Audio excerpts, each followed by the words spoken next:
नमस्कार विद्यार्थी मित्रांनो, मागच्या भागामध्ये आपण वॉटर ट्रीटमेंट हा चॅप्टर सुरू केला होता. त्यामध्ये आपण बघितलं sources of water.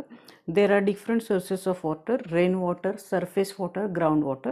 Then which are the impurities present in water? There are 4 types of impurities present in water: suspended impurities, colloidal impurities, dissolved impurities. Dissolved impurities, it is again classified into 2 types: dissolved salts and dissolved minerals. Then biological impurities, these are 4 types of impurities. Then next one is what is hard water and soft water. That means what is the difference. The soap test is used to differentiate between hard water and soft water. Then types of hardness of water. There are 2 types of hardness of water: temporary and permanent hardness. Temporary hardness, it is due to presence of carbonates, while permanent hardness is due to presence of sulfates and chlorides of calcium and magnesium. Then causes of hardness of water: there is formation of carbonic acid.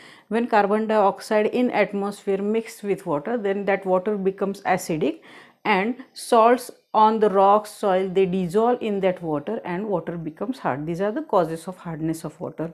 Now next one is effect of hard water in boiler. If we are using hard water for steam generation in boiler, then what are the effects? These are 4 effects: boiler corrosion, then caustic embrittlement, priming and foaming, and fourth is scale and sludge formation. These are the 4 effects when in boiler for steam generation hard water is used. Now first is boiler corrosion. When hard water is used for steam generation, then first effect is there is corrosion, that means decay or destruction of boiler metal causes. This is due to dissolved gases. That means if that hard water contain dissolved gases, it causes corrosion. If it contain dissolved salts like carbonates, sulfates, chlorides, then it also cause boiler corrosion. And third factor is acidity or alkalinity of water. That means if water is too acidic or too alkaline, it also causes boiler corrosion. This is first effect. Then second is caustic embrittlement. Embrittlement, that means also corrosion or destruction of metal. Destruction of metal due to formation of NaOH, because sodium carbonate is added for softening hard water in boiler, and when sodium carbonate is added, it mix with hard water and there is formation of NaOH, that is sodium hydroxide, which is strong alkali, and that alkali causes corrosion of boiler. It is known as caustic embrittlement. Then third factor is priming and foaming. Priming, that means liquid water come with steam, it is known as priming, while bubble formation or foam formation on the surface of water, this is due to dissolved material which is present in water, it is known as foaming. This is the difference between priming and foaming. In priming there is water molecule, that means liquid water with steam come out, and in foaming on the surface there is foam formation. This foam formation is due to dissolved salts or dissolved matter which is present in hard water. Then fourth effect is scale and sludge formation. This is very important effect of hard water when it is used for steam generation in boiler. There is formation of scale. Scale, that means hard coating on the inner surface of boiler, it is known as scale. And sludge, that means loose precipitate. That means when water boils, these salts, calcium carbonate, then magnesium carbonate, they come on the surface of water. It is that loose precipitate, it is known as sludge.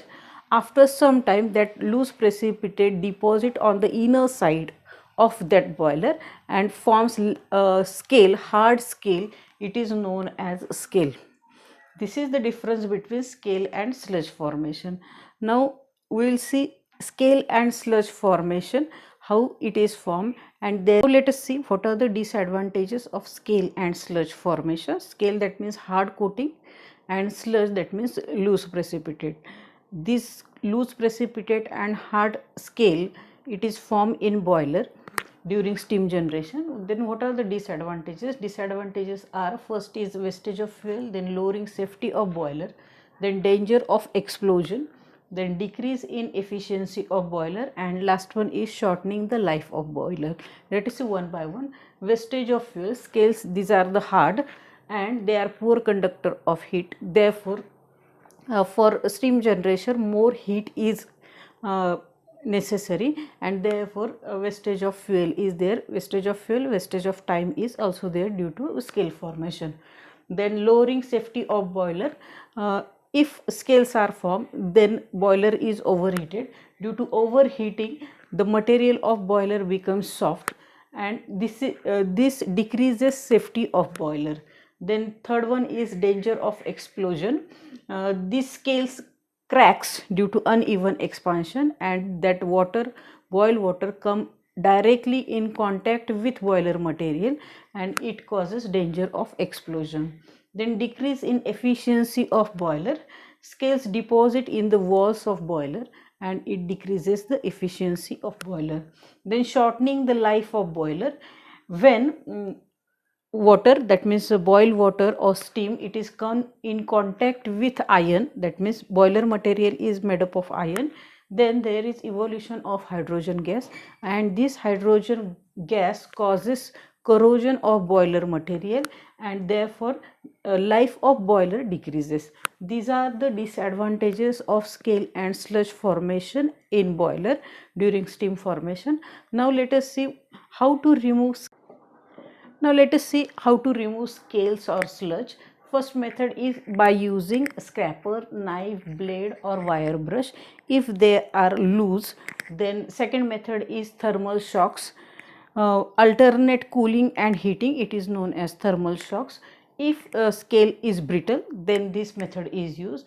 Then third one is by dissolving the scales in some chemicals like 5 to 15% of HCl, then calcium sulfate or EDTA, that is ethylene diamine tetraacetic acid.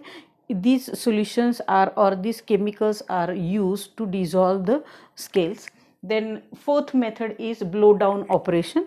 This blow down operation is also used when scales are loose. These are the four methods which are used for removal of scale or sludges. Now in next lecture we will see different methods of softening hard water. Which are the different methods we will see.